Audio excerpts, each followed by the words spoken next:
PE works pretty well in the Japanese environment. VC is challenging, right? You have a lot of losers. Jason Lemkin from SaaStr recently was on a podcast talking about how he's no longer looking for unicorns, 1 billion.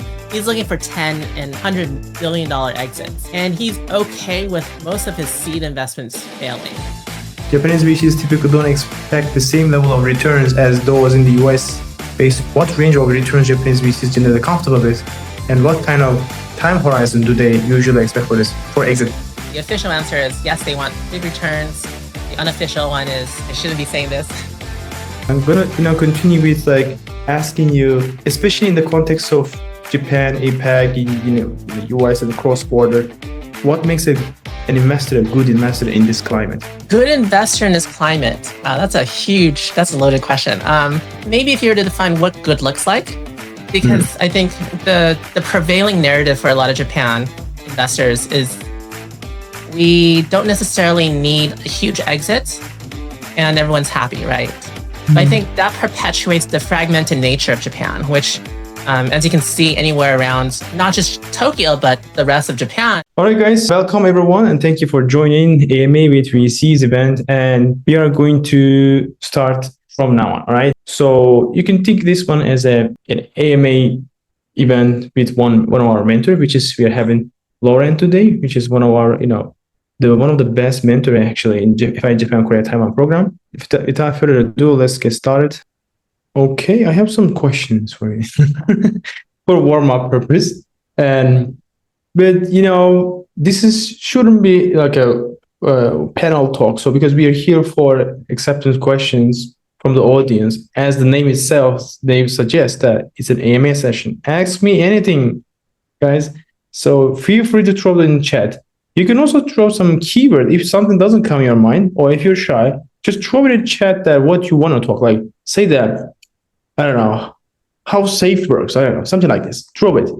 So you don't need to overthink about what you need to ask exactly. So because in Japan, I really have to explain this because people really sometimes feel shy about that. All right. So since you introduced yourself, could you also elaborate why you want to do this? What's your why? What's your passion, and what's your real motivation behind supporting the ventures to become investor? We can start from there, I guess. Wow, that's a very in a way, I guess, in short, I just love the game, right? I really have spent many, many years in both early stage startups, late stage, and have done it both from a external entrepreneurship as well as entrepreneurship. And I think there's a tremendous opportunity across all these different verticals here in Japan. So when I'm here in Japan, again, I see a lot of relatively untapped opportunity because the software is not necessarily connected with the hardware. So for instance, what we're doing at my day job, Woven, a lot of it revolves around software-defined vehicles. Not to get too technical here, but effectively, the moment we start injecting software, not just into the vehicle, but around how we design, test, and validate the vehicle, it fundamentally transforms how long it takes to produce a new vehicle, how we support the vehicle through, aftermarket warranty support. And that unlocks so much value. And the saying I have for Japan is there's so much IP, there's so much opportunity here. It just hasn't been easy to necessarily unlock. We haven't exactly figured out how to frack it. But I think over the last 12 to 24 months, a lot of new folks have been coming into Japan, including myself. And I think there's something really, really fascinating about this latest cohort of expats coming into Japan, and also the returnees and Gen Zs, which I think, again, not to say the word disruption, but I think it allows for more opportunities to innovate. I see. It's great. Um, Definitely your thesis around the Japan is very interesting. I'm also learning a lot. As you know that we talk a lot, right? So I'm in a very much pessimistic side, but optimistic, the progressive pessimism I have. I should explain myself. But anyways, I think we can also talk about if the audience wants it, we can also talk about that angle too. And I'm gonna, continue with like asking you like especially in the context of Japan, APAC, US and cross border, what makes an investor a good investor in this climate? Good investor in this climate. Wow, that's a loaded question. I Deep, right? think the question, maybe if you were to define what good looks like, Mm. because I think the prevailing narrative for a lot of Japan investors is we don't necessarily need a huge exit and everyone's happy, right? But I Mm. think that perpetuates the fragmented nature of Japan, which, as you can see anywhere around, not just Tokyo, but the rest of Japan, is this huge long tail of, SMEs and mom and pops, which it's okay for small exits, but has been challenging for anyone foreign, from a foreign investor standpoint or entrepreneurship or foreign expats coming to Japan. The challenge there is because when they're so small, you don't give it off enough capex, or sorry, you don't give it yeah capex to reinvest in the business, and so the problems they're solving are very sort of low key as opposed to these at scale challenges, right? For instance, in a very crude example would be, um, you know, traffic management. If you live in a small town, you don't really have need for traffic lights. You just need stop signs. But when you have a big, thriving metropolitan like Tokyo, you're going to need a lot of logistical planning and a lot of additional layers of solutions to handle this at volume scale. And so I think those are the really interesting challenges that allow for different types of businesses to be built, a lot of new types of jobs to be developed. And Japan has a lot of this. It's just right now we've always been thinking of very short, risk limited um, types of investments and outcomes. T- to answer your question, um, what would make a great in what typically makes a great VC, right, is one that makes their LPs, the people who finance that fund. Usually these are the pension funds or the large corporates who back this investment fund.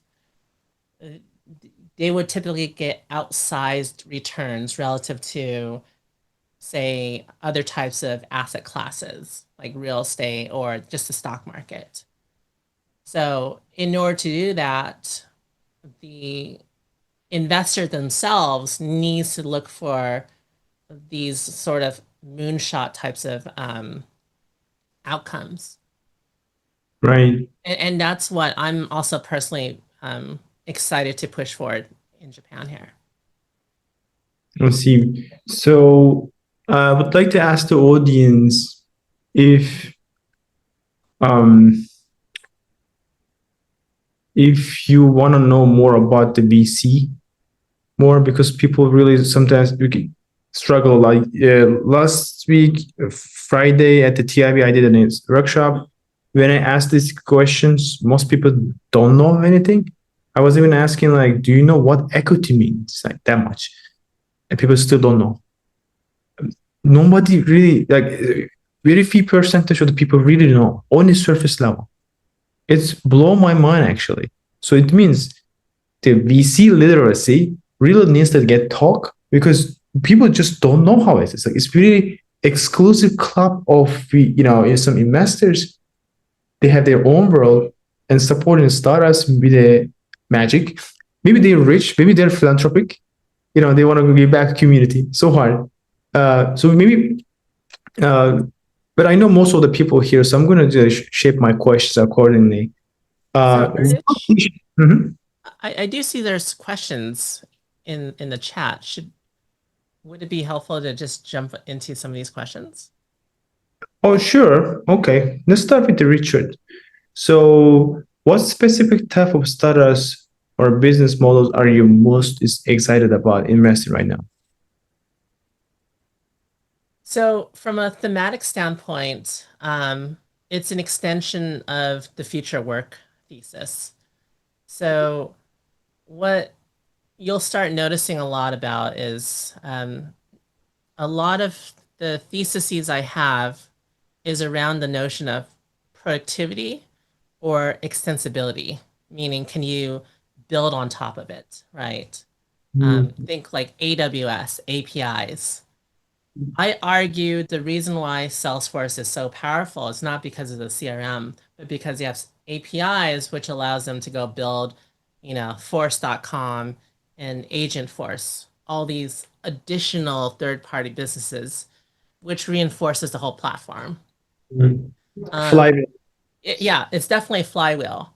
And just to kind of rattle off, since I have this in front of me, because I've been refreshing some of these theses. Um, Japan stands. My theses for Japan includes physical AI, so obviously anything to do with robotics, especially for industrial purposes like warehouse and manufacturing. Industry OS, DevOps, digital twins, infratech, AI ops, vertical AI services. So some of these are around, think scale AI, like that's part of the AI ops value chain, right? As we Mm, have more and more AI, we're going to need, similar to DevOps, solutions to service all these components, right? We need our Jenkins, we need our GitHubs, GitLabs of the world. mm, The one thing I've originally started my thesis for Japan around was on reg tech, legal tech, and compliance. This is all about enablement. So in the US, everyone knows a company called Vanta, which does cybersecurity certifications for businesses. And if I'm trying to sell my product to a Disney, Microsoft, Amazon, Sony, I need to be certified. I need SOX 2 compliance, all this and that, right? These are the boring stuff, but it's critical in order to make that deal happen. Similarly, Stripe is another one, right? Think payments. So anytime you hear someone say, I can't do something, and you hear it over and over again, um, someone should go build it, right? I was at a event about a month ago between and the found or the CEO of Single Store was being interviewed by um, Iliad from Tokyo AI about how he sold into Nikkei. And so there's the three of them on stage. And the Nikkei guy kept saying, we need a lot of POCs in order to go and in order to actually sign off on the deal. We'll do a lot of POCs. We need a lot of POCs in order to do any deal. And so the American me is like, well, that sounds like a very interesting challenge. And it also sounds like a very pervasive challenge that is pretty universal. POCs as a service, right? Demos as a service. And so these are, I think, things that someone out there should go build because it's if we're able to solve this one issue, we're opening the doors for other second and third and fourth order challenges to be solved. yeah. Just want to add to your point about the compliance tank.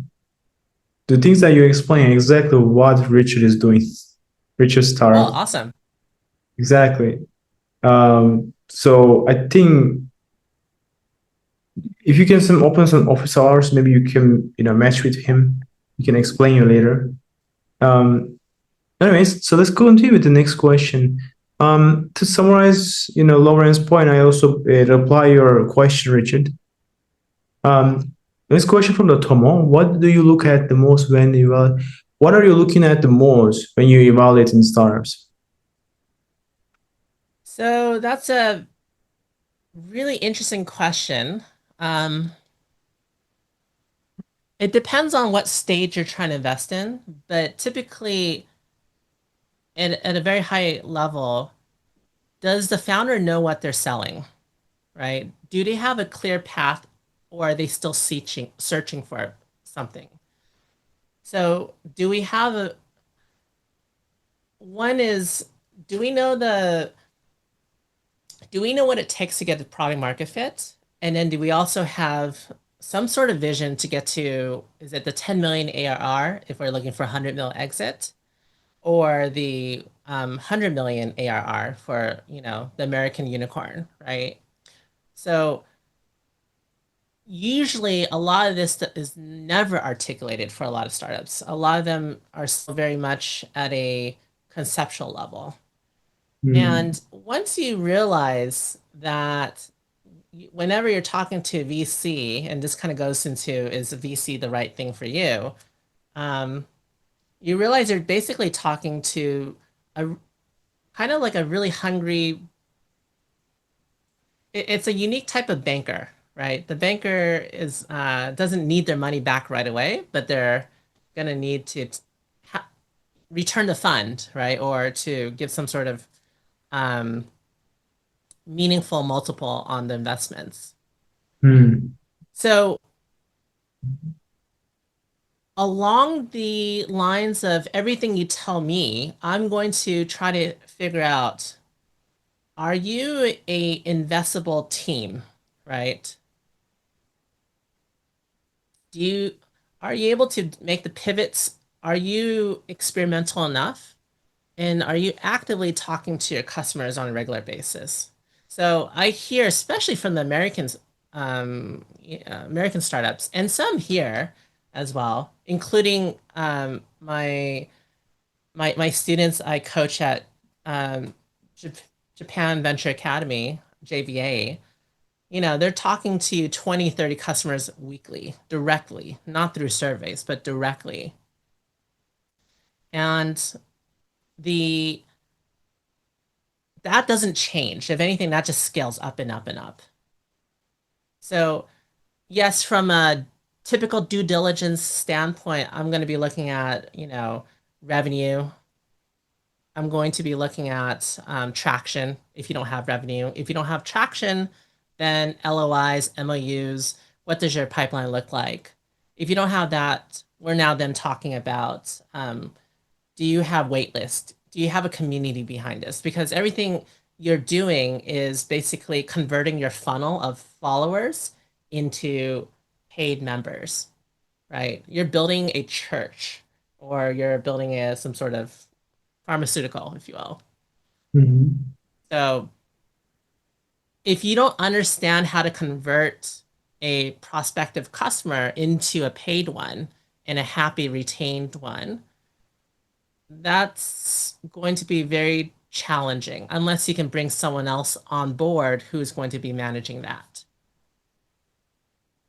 And that's not even the CFO side. It's just, do you understand the, how to manage customer life cycles and everything that's entailed with it? All right. Jamil has a one additional question to your one of your point, because you mentioned that Japanese VCs typically don't expect the same level of returns as those in the US based on experience. What range of returns Japanese VCs generally comfortable with, and what kind of time horizon do they usually expect for this for exit? Sure. So I think there's like two answers. There's the official answer, the unofficial answer. The official answer is yes, they want big returns. The unofficial one is, I shouldn't be saying this. Um, a recent lunch I had with another VC is they're happy with a 2, 3x return, right? Um, now they're still beholden to the same fund dynamics. So each fund is typically 8 to 10 years. They'll make all their investments upfront in a 2 3 year time horizon, and then allow that the rest of the time for it to mature, at which point they can then harvest the investment. They'll need to go exit, sell it to a secondary buyer, or push you for M&A or some sort of IPO. Um, yeah, I can go more into this, but I know we have other questions too. So Hiroyuki's question also there he raised a couple of very good points, Hiroyuki. I'm going to be a bit, dissect this one and then ask you. So, but in order to come his point for Hiroyuki's question, I have to ask like normally we see a big trend globally, especially for like A16Z and some Lightspeed Capital and many some others also going towards to blurring the line between PE and the VC. So Mm. you see also a lot from the, especially European VCs, when I meet with them, they say they don't seek so much huge exits. Like we don't need one unicorn in our portfolio to 20 investments, 30 investments. We want maybe half of them 2x, 3x. Still overall fund return 2x, 3x anyways. So why would we need to be, force people to be blitz scaling type of growth? So kind of the role is becoming kind of conservative. So it's also going to be related about Unknown's point, especially last question he has. So what's your view on major late VCs like A16Z, Sequoia, or entire world is going this way? Do you think? So I think there's several questions here. Um, I pick up on this one, but we can advance because I'm sure, trying sure, to sure. clarify. Everyone is looking for, so it's a very saturated market out there, right? And right now, because the IPO market is still stuck, it has a downward impact on everything else. Or is it upstream Mhm. or downstream? It has a cascading effect on the rest of the market. So if you go on LinkedIn and you hear, you follow Carta's Peter Walker, he'll talk a lot about the whole, the latest investment dynamics. But he's good, so you should definitely follow Peter's account. I think Sush, could you please put his LinkedIn profile? So, Peter, what was his name? Yes, I Because so do. I want them to follow this too. Yeah, those are the. so I think, so I do agree a lot of folks are moving towards PE. I'm actually a big fan of PE myself, just as a way to, I think PE works pretty well in the Japanese environment. VC is challenging, right? You have a lot of losers. Um, Jason Lemkin from SaaStr recently was on a podcast talking about how he's no longer looking for unicorns, 1 billion. He's looking for 10 and $100 billion exits. And he's okay with most of them, most of his seed investments failing, right? So that's good for him, sucks for you. And the first thing I always ask when founders come to me is, where do you want to go with this? Is this a lifestyle business? Because a lot of, Japan is comfortable. I call it a utopian country club. You don't need huge exits to live a comfortable life. But if you are ambitious and you want to go for that unicorn, that's a whole different, set of decisions to make. So the one thing I will say is unit economics is universal now. So my buddies in the States, they're running a $500 million AUM fund. They're hyper aggressive about unit economics.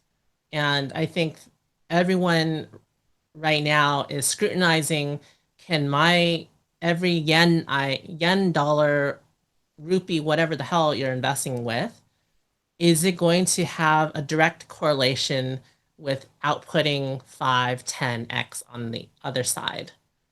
So the moment you start taking VC money, the clock starts. So I always say LPs, investors drive strategy, choose wisely.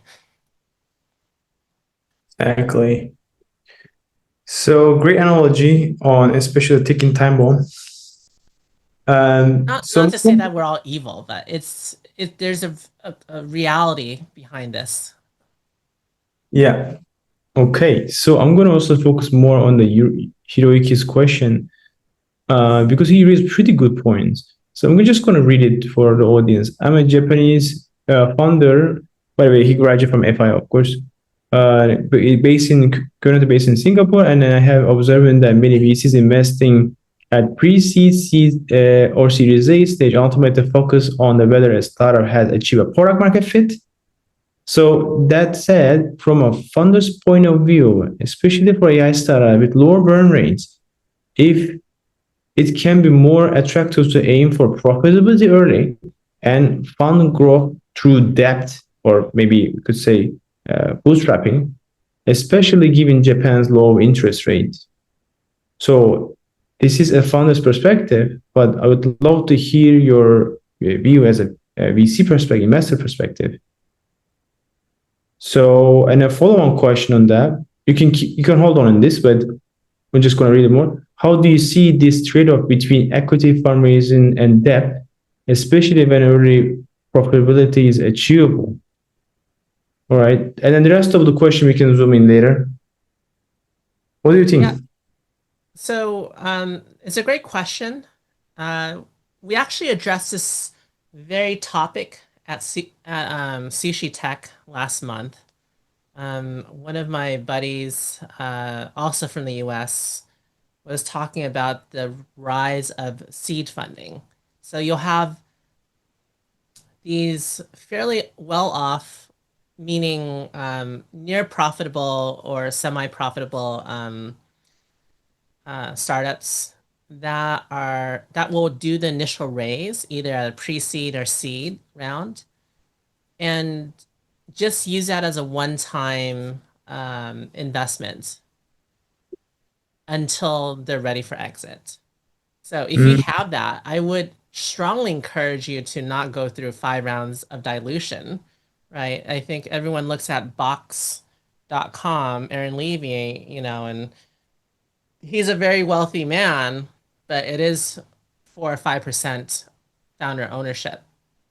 So every round you take on is about 20% dilution, give or take, rule of thumb, right? And so you can take on venture debt if you're giving off a lot of cash flow. You can take on bank loans. Now, obviously, I think for the banks, you'll need to have some sort of entity in Japan. And there's folks here in Japan who've talked a lot about having a dual beachhead approach where you have a headquarters outside Japan and you have an entity in Japan. And you have the Japanese entity bill or invoice rather the foreign entity, and that technically counts as revenue. So you can go to the bank and get a loan against it. So there's a lot of techniques that I hope someone's going to write a playbook about because we need to elevate um, we do need to elevate the gameplay here and find new ways to navigate all the hurdles that are pretty unique to Japan. You can, and I think the one thing you shouldn't forget is even if you do take on equity, you can technically recap your table, basically provide a one-time dividend or buy out your investors, right? Again, those are all really dependent on the relationship you have with your investor, whatever term sheets you've came up with in the beginning. So all that fun stuff. yeah. But there are options. All right. So also he's asking firms like A16 and Sequoia launching seeds programs very early stage programs like YC. What do you think on that? Any comments? Yeah, I think everyone's looking for alpha, right? So, um, you see YC locking up their whole secondary market by launching a opportunity fund. So they'll take that initial 7% up front, and then they'll have an opportunity to buy promising startups that are graduating from their latest cohort. Um, and the whole name of the game for VC is unfair advantage. So my old VC neighbor um, in San Francisco, he was a partner at a fund, and he basically said, VC is a great game to play if you have all the insider information. You get a Mm, look at what you want to invest thoroughly, and as long as you have exclusive access, you can kick everyone out. It's not the public markets. see. So guys, um, happy to accept more questions. And if not, I'm going to pick up from my list. Um, especially, let me go back. So please ask questions, founders, because this session is for you. You can I ask. think there's a question from um, The leap, Who? the leap, he has placed his question. What are Oh, your red flags? can you elaborate on that question? Are you saying for the business, for the founder? Actually, yes. So a bit of both, but just what you've seen as in terms of red flags. Got it. So I'd say this is very similar to any sort of, say, enterprise sales, right? Anytime you're trying to do anything big, you have a whole bunch of hurdles. Ideally, you have one hurdle that is a that you're trying to jump over. But if you have five hurdles, that's like five times um, exponentially the challenging relative to other opportunities, right? So if you can pursue a SpaceX, and I have seen other folks try to pursue very, very ambitious startups. But I think what is really critical is for you, the founder, to guide the investor on all these various milestones and to identify how you're de-risking the whole path to getting to the next chapter of the business, right? And so if you haven't articulated this and you haven't found good ways to address it, that's an immediate red flag, right? And yeah, you just have to know that there are other opportunities for investors where they've been, everyone's been pitched 5, 10, 20 similar ideas to your business, whether it is Web 2, Web 3, quantum, robotics, um, marine automation, agri-tech, whatever. And the question is, do you have a clear understanding of what it takes to get there, right? So I think that's the biggest red flag I have to share here. that Thank was. you. I realized that this is one of my question was like this, but yeah, you cover up. And thanks for the question, Dalip. Sushi's asking. Oh, that's a new question. Okay, Richard, thank you. Um, uh, what's your approach to working with funders post investment? Are you hands-on or hands-off, advisory, operational? What type of VC should funders look for?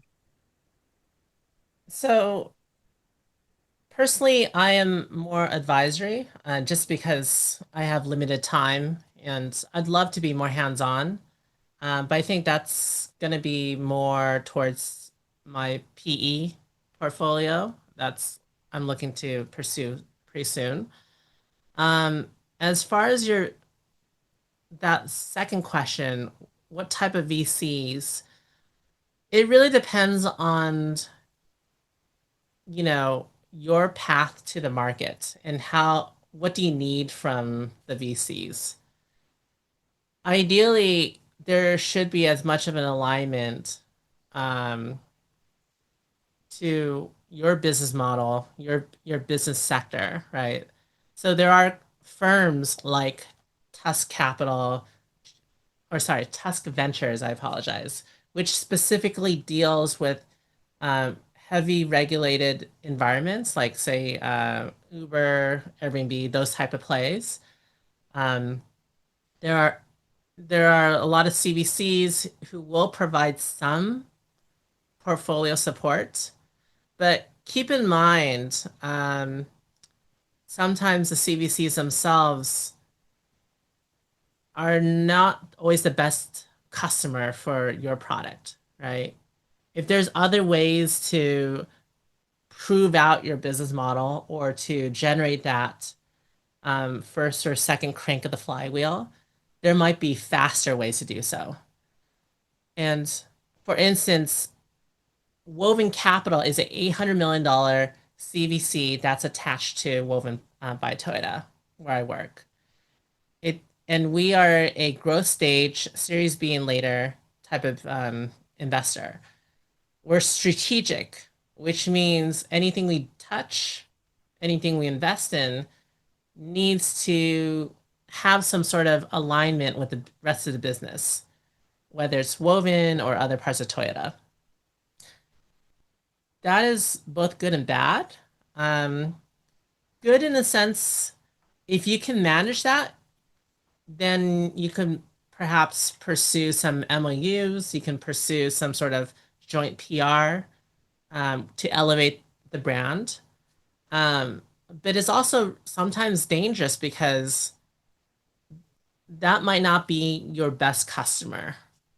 They may just be obligated to use your product because um, the investors know you have a hot product, but us on the inside, well, whenever you have any big company Yeah. and you have one too many engineers, we're gonna want to build it ourselves, right? So there's gonna be this just innate fight for not built here, unless Mm. the people on the ops side, the people on the product engineering side, deliberately sought your product out, right? And so it really depends on what you're trying to achieve. Yep. That brings me to the next question. Actually, Jamal's question is related to your last point. What are the main differences between seeking funding from the VCs or family offices versus CVCs? Also, do most VCs prefer to be lead investor spot or follow on? So Just this question has two yeah. parts. So okay. Um, I think the question you're trying to ask is how are investment decisions made at these entities, these funding entities, right? And so what's interesting for a CVC, which is also similar to a family office, is these two groups invest off of the balance sheet. So if you're talking to Figma Ventures, you're talking to Woven Capital, Toyota Ventures, they are usually taking money from this entity. Toyota Ventures is North America, so the people behind them are in Texas. The people behind us at Woven Capital are in Nagoya, right? Between Nagoya and Tokyo. So the Provence, the origin of that capital, dictates a lot of the how that capital is deployed, the investment decisions, and also um, the demands on the capital, right? Are you looking for how aggressive are you looking to grow and what targets are you looking to hit? So for a family office in the CVC, you have what's called a investment committee. Um, Typically, these are folks from, well, the family office might have other professionals involved, or it could be family members themselves. So you're talking to some friendly person, right? But behind them are a whole bunch of other people. They won't tell you up front. And the one challenge I'll say with family offices is they can be really nice, like an angel, but at the same time, they can also be highly non-thematic, meaning they often might chase the latest shiny thing because it's their own money, right? And they can do whatever they want. So that might be sometimes challenging. But for some of the more institutionalized, bigger funds, right, like the Michael Bloombergs of the world, um, or Bill Gates' own family office, they're going to be a lot more institutional with professional investors. The CVCs will have professional investors, but the investment committee might be the CEO of the operational company who may not be well versed with investments. So their risk profile might be a little more challenging. And so, whatever narrative, and I should have gotten to this point a lot earlier, whatever narrative you're telling the investor has to be internal has to be easily repeatable. So, and it is true for all types of investors outside of an angel investor who is just basically you're investing directly with that person. So when you pitch someone like me, I got if and I'm say I'm part of a fund, I got to go take it to the partner meeting. The partners will then will discuss it, will fight over it against all these other deals. And then we got to go and convince the LPs after we made the investment this was the right decision by writing a whole, long essay and publishing it online. Deal memo, So right? the the the more cohesive your message is to just say anyone at an izakaya or a bar, the easier it is for everyone else to repeat it because a bar is noisy and no one is there. No one can remember anything at a bar, right? Yeah. How about his second side of the question? Jamil also asked. VCs, yeah. So it really depends. It's something you should definitely ask for. Most institutionals will lead. Some CVCs will. So Woven Capital leads. Some don't really care so much about leading. They just want to participate. Family offices typically don't lead. Can I ask a follow on this to Sure. click one? So is to not be able to lead the run is a no-no for ideal, a pass sometimes. Not necessarily. It's just everyone's different, right? But So let's when say you're leading, that you are taking a more typically when you're leading, that means you're signaling more to the rest of the world. You're Mhm. often sometimes tasked with filling out the whole round. So, Yeah. um, and you might be other investors might come to you for your your due diligence, um, and you might be leaned on more for follow-on funding at a later stage. So there's a whole lot of responsibilities that are needed for, excuse me, for as a lead investor. Right. All right. Maybe final question could be the Richard's question, which is he asks like, how do you feel about the funders hiring professionals to help refine their pitch deck and messaging? Do you see it as a smart investment in storytelling, or do you prefer to see the funders' raw voice, even if it's rough? I strongly encourage. Well,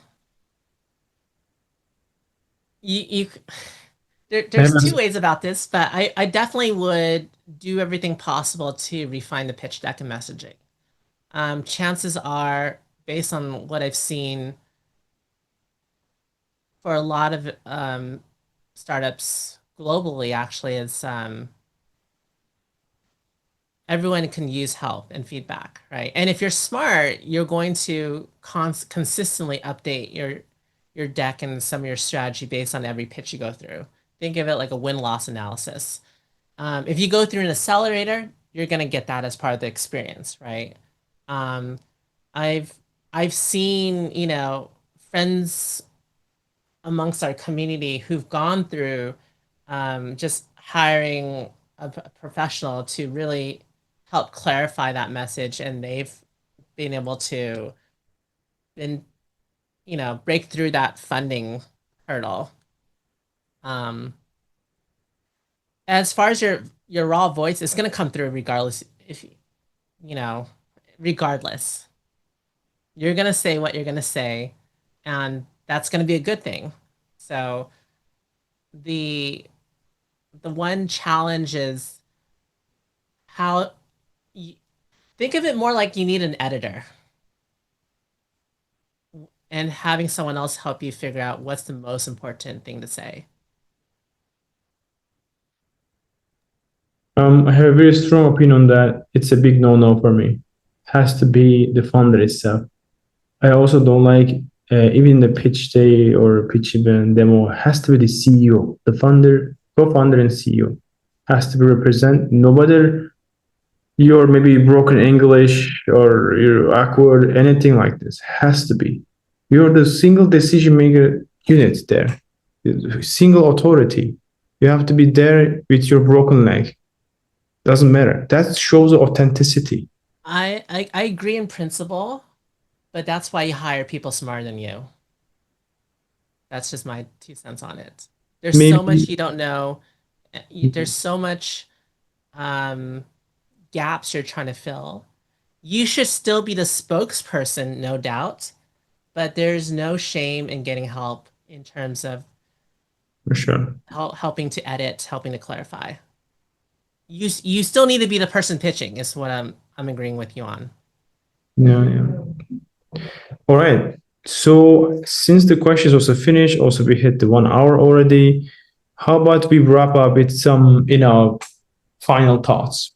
Like give us like a couple of minutes so like, some final messages, advice. Most people are here pre-seed and seed stage funding. They're seeking funders from our FI community, not from a single cohort, but multiple cohorts together.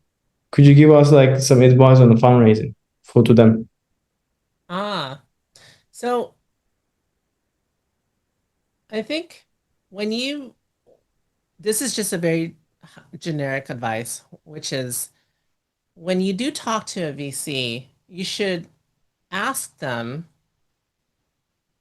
you should understand what their investment thesis is, right? So um, don't go to an enterprise SaaS investor with your agri-tech startup. That's one thing.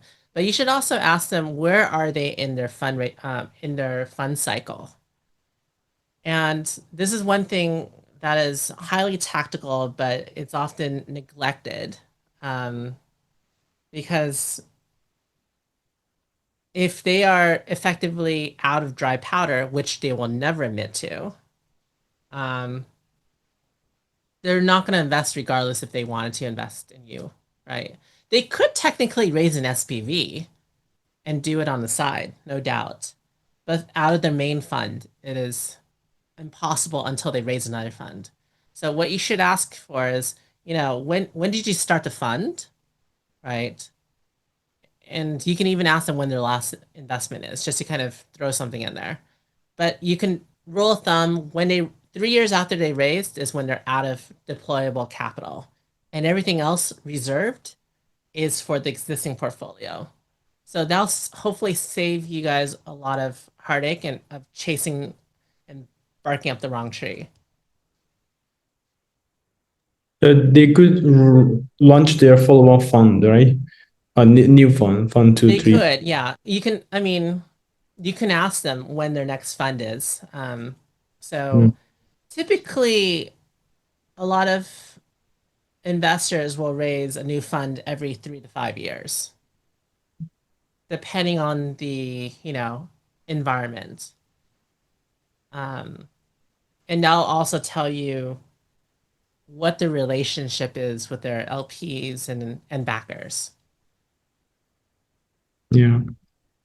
Amazing. Another thing to I think would be helpful, if you guys have never looked at it, is to have a look or go chase down a um, go chase down an investment memo.